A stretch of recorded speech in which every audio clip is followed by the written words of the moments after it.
Ушел из жизни Карамат Шарипов, экс-лидер всероссийского движения «Таджикские трудовые мигранты».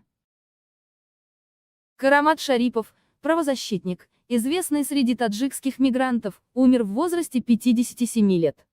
Его родные сообщили, что в последнее время он страдал от сердечной недостаточности, а утром 9 мая его сердце остановилось. По словам родственников, Шарипов скончался в Вахдате, а его тело доставлено на малую родину в Файзабадский район. Ожидается, что похороны состоятся до полудня 9 мая. Карамат Шарипов за день до своей смерти в беседе с Радио Азоди сообщил, что продал часть своего имущества в российской Туле, а вырученные 1 миллион рублей хочет направить для нуждающихся людей и поддержки мигрантов в Таджикистане. Карамат Шарипов, глава общероссийского движения таджикских трудовых мигрантов, был известным защитником прав соотечественников, работающих в России. Он был одним из немногих правозащитников, которые выступали с резкой критикой политики России в отношении мигрантов. Шарипов имел российское гражданство, но российские власти аннулировали его гражданство в декабре 2017 года и ВИТФ.